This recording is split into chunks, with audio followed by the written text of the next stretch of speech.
মৰমৰ উচ্চতৰ মাধ্যমিক দ্বিতীয় বাৰ্ষিকৰ মোৰ জ্ঞান বৃক্ষ পৰিয়ালৰ ছাত্ৰ ছাত্ৰীসকল, আজি বহুত দিন বিৰতিৰ পাছত মই তোমালোকৰ কাষলৈ আহিছোঁ।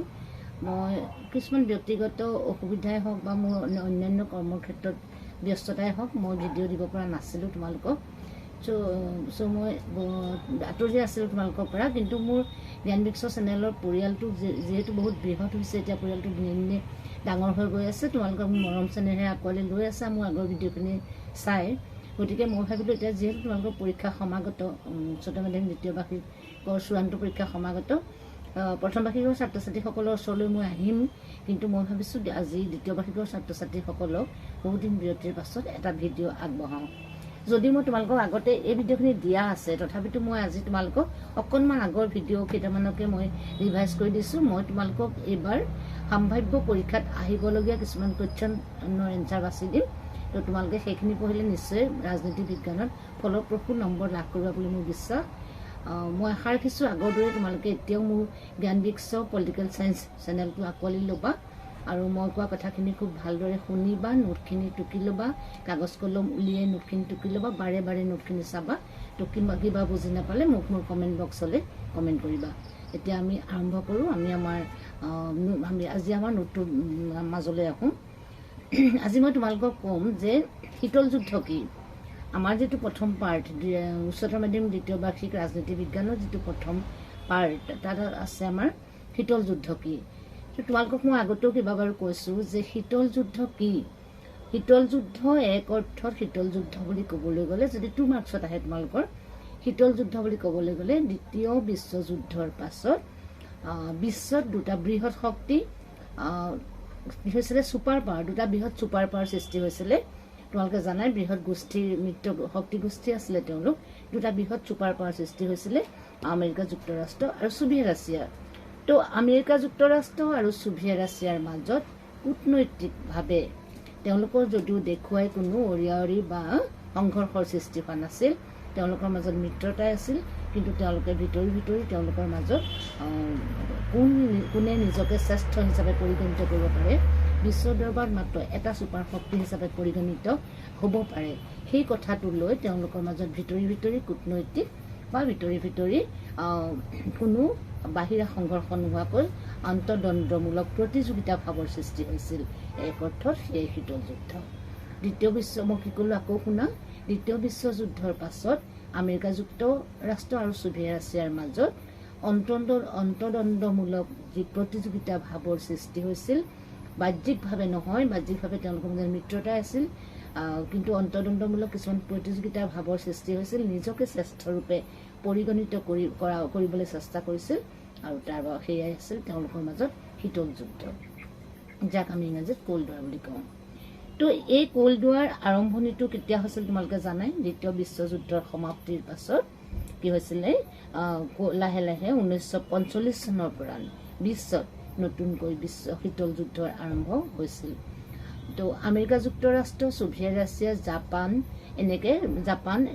জাৰ্মানী, এনেকৈ কিছু ফ্ৰান্স, এই কিছু ৰাষ্ট্ৰ যদিও মিত্ৰ গোষ্ঠী আছিল, কিন্তু তেওঁলোকৰ মাজত কি হৈছিলে, আমেৰিকা যুক্তৰাষ্ট্ৰই লাহে লাহে কিছুমান ক্ষেত্ৰত এই ক্ষেত্ৰখনত নিজকে প্ৰতিষ্ঠিত কৰিবৰ বাবে আমেৰিকা যুক্তৰাষ্ট্ৰই সেই মিত্ৰ শক্তিবিলাকক কোনো কথা নজনোৱাকৈ কিছুমান কাম কৰিবলৈ লৈছিল। তেওঁলোকে কি কৰিছিল, 1945 চনৰ আগষ্ট মাহত পাৰমাণৱিক বোমা নিক্ষেপ কৰিছিল ক'ত জাপানৰ হিৰোশ্বিমা আৰু নাগাচাকি নামৰ ঠাইত, যাৰ বাবে নেকি জাপানৰ হিৰোশ্বিমা আৰু নাগাচাকি ধ্বংস হৈ গৈছিল। তো এই কথাবিলাকৰ কিন্তু সামান্যতম উমান দিয়া নাছিল। কাক দিয়া নাছিল? ছোভিয়েট ৰাছিয়াক বা অন্য মিত্ৰ শক্তিক কোনো উমান দিয়া নাছিল। স্বাভাৱিকতে তেওঁলোকৰ মাজত মিত্ৰতাত সন্দেহ আহি পৰিছিল আৰু লাহে লাহে তেওঁলোকৰ মাজত মিত্ৰতা ভাগিবলৈ আৰম্ভ কৰিছিল আৰু তেওঁলোকৰ মাজত কোল্ড ৱাৰ সৃষ্টি হৈছিল বা শীতল যুদ্ধৰ আৰম্ভ হৈছিল। গতিকে তোমালোকক মই আগতেও কৈছোঁ, এতিয়াও ক'লোঁ যে শীতল যুদ্ধ কি বা শীতল যুদ্ধ কেনেকৈ আৰম্ভ হৈছিল। সেই পাৰ্টটো মই তোমালোকক আগতেও বুজাই থোৱা আছে। তোমালোকে মোৰ জ্ঞান বৃক্ষ চেনেলটো চালে সেই কথাখিনি খুব ভালকৈ বুজি পাবা। আৰু তোমালোকক মই এটা বাৰে বাৰে কথা কৈ আছোঁ যে আমি শিক্ষক, যেহেতু শিক্ষক আমি তোমালোকে কিমানখিনি আমাৰ পৰা আয়ত্ব কৰিব পাৰিছা সেইটোহে ডাঙৰ কথা। তো গতিকে যদি তোমালোকে বুজি নোপোৱা মোক বাৰে বাৰে তোমালোকে ক'বা যে কোনটো বুজি পোৱা নাই ক'বা মই তোমালোকক বাৰে বাৰে বুজাই দিবলৈ সাজু আছোঁ আমাৰ এটাই উদ্দেশ্য মোৰ এই জ্ঞান বৃক্ষ চেনেলটোৰ উদ্দেশ্য এটাই তোমালোকে কেনেদৰে তোমালোকক মই ৰাজনীতিৰ ক্ষেত্ৰখনৰ ৰাজনীতিৰ যিটো বিজ্ঞান বিষয় সেই মোৰ যিটো বিষয় সেই ৰাজনীতি বিজ্ঞান বিষয়টোত তোমালোকক মই কেনেকৈ ফলপ্ৰসূ পৰীক্ষাৰ সময়ত ফলপ্ৰসূ আশাপদ ৰিজাল্ট দিব পাৰোঁ গতিকে তোমালোকে সেই কথাটো আগৰ ৰাখি আগুৱাই যাবা আৰু মই তোমালোকক তাৰ মাজতে এটা কথা কওঁ যে মোৰ চেনেলটো যিসকলে তোমালোকৰ বন্ধু বান্ধৱীসকলে যিসকলে ছাবস্ক্ৰাইব কৰা নাই তো ছাবস্ক্ৰাইব কৰিলে মোৰ গোটেই ভিডিঅ'খিনি পাবা তাত গতিকে তোমালোকে তোমালোকৰ লগৰখিনিকো ক'বা এই জ্ঞান বৃক্ষ চেনেলটো ছাবস্ক্ৰাইব কৰি দিব তেতিয়া নিশ্চয় তোমালোকে আমাৰ পৰিয়ালটো বৃহৎ হ'ব পৰিয়ালটো বৃহৎ হোৱাৰ লগে লগে তোমালোকে মোৰ সকলোখিনি যিখিনি মই নোট দিওঁ সেইখিনি তোমালোকে অতি সহজে পাবা মোৰ জ্ঞান বৃক্ষ চেনেল নিশ্চয় তোমালোকে জানা GYAN জ্ঞান BIKSHYA জ্ঞান বৃক্ষ পলিটিকেল চায়েন্স গতিকে সেই কথাটো তোমালোকৰ লগৰখিনিলৈ হ'লেও ফৰৱাৰ্ড কৰি দিবা কথাবিলাক এতিয়া চোৱা শীতল যুদ্ধৰ প্ৰভাৱ আমাৰ ভাৰতবৰ্ষত কেনেকুৱা আছিলে সেই সময়ত অকণমান সৰু নোট আজি মই আৰম্ভ কৰি দিম কেনেকুৱা আছিলে কুৱেশ্যনটো মই কি ক'লোঁ শীতল যুদ্ধত ভাৰতৰ প্ৰভাৱ বা ভূমিকা কেনেকুৱা আছিল ডিছকাছ কৰা বা আলোচনা কৰা এইটো তোমালোকৰ 6 মাৰ্কত আহে গতিকে তোমালোকক মই আজি অকণমান নোট টাইপত দি দিম তোমালোকে লিখি লোৱা শীতল যুদ্ধ বিশ্বৰ দুই মহাশক্তিৰ মাজত পৰোক্ষভাৱে চলা পৰোক্ষভাৱে প্ৰত্যক্ষভাৱে নহয় মানে ভিতৰুৱাভাৱে পৰোক্ষভাৱে চলা এক প্ৰতিযোগিতামূলক যুদ্ধ যদিও দ্বিতীয় মহাসংঘৰ পাছত এই দুই মহাশক্তিৰ মাজত শক্তিশালী দুই মহাশক্তিৰ মাজত শীতল যুদ্ধৰ সূচনা হৈছিল তথাপিও ভাৰতবৰ্ষতো ইয়াৰ প্ৰভাৱ পৰিছিল প্ৰথম অৱস্থাত ভাৰতবৰ্ষত কোনো এখন দেশৰ লগত অংশগ্ৰহণ নকৰাকৈ ভাৰতবৰ্ষই কাৰো লগত অংশগ্ৰহণ নকৰাকৈ এক নিৰপেক্ষ ভূমিকা পালন কৰিছিল সেই সময়ত ভাৰতবৰ্ষৰ প্ৰধানমন্ত্ৰী আছিল শ্ৰদ্ধাৰ জৱাহৰলাল নেহেৰু তাৰপিছত তেখেতে কি কৰিছিলে কাৰো মিত্ৰগোষ্ঠীৰ লগত কাৰো সম্পৰ্ক স্থাপন নকৰাকৈ নিৰপেক্ষভাৱে ইয়াৰ পাছত মই তোমালোকৰ গোষ্ঠী নিৰপেক্ষটো বুজাম নিৰপেক্ষভাৱে তেওঁলোকে এই মানে শীতল যুদ্ধত কাৰো ছোভিয়েট ৰাছিয়া হওক আমেৰিকা হওক কাৰোফালে অংশগ্ৰহণ কৰা নাছিল তাৰোপৰি নতুনকৈ সৃষ্টি হোৱা দেশসমূহৰ যাতে এই দুই মহাশক্তিৰ পৰা আঁতৰত থাকিব পাৰে সেই ক্ষেত্ৰতো চেষ্টা কৰিছিল কোনে ভাৰতবৰ্ষই যাতে নতুনকৈ যিবোৰ ৰাষ্ট্ৰ সৃষ্টি হৈছে তেওঁলোকেও যাতে উজান দিব নোৱাৰে ইখন ৰাষ্ট্ৰৰ লগত সিখন ৰাষ্ট্ৰৰ যাতে বেছি হৈ নাযায় শীতল যুদ্ধ সূচনা সেইবাবে ভাৰতবৰ্ষই তেওঁলোকক আঁতৰাই ৰাখিবলৈ চেষ্টা কৰিছিল সেই সময়ত ভাৰতবৰ্ষৰ প্ৰধানমন্ত্ৰী জৱাহৰলাল নেহেৰুৱে ছোভিয়েট ৰাছিয়া আৰু আমেৰিকা যুক্তৰাষ্ট্ৰৰ মাজত চলা শীতল যুদ্ধক কি কৰিছিল এটা সৰল পৰ্যায়লৈ আনিবৰ বাবে নৰম পৰ্যায়লৈ আনিবৰ বাবে বহুত চেষ্টা কৰিছিল যাতে তেওঁলোকৰ মাজত শীতল যুদ্ধ নাইকিয়া হয় 1950 চনৰ পৰা ভাৰতবৰ্ষই কোৰিয়া যুদ্ধ বন্ধ কৰিবৰ বাবে চেষ্টা কৰিছিল আনকি ভাৰতবৰ্ষই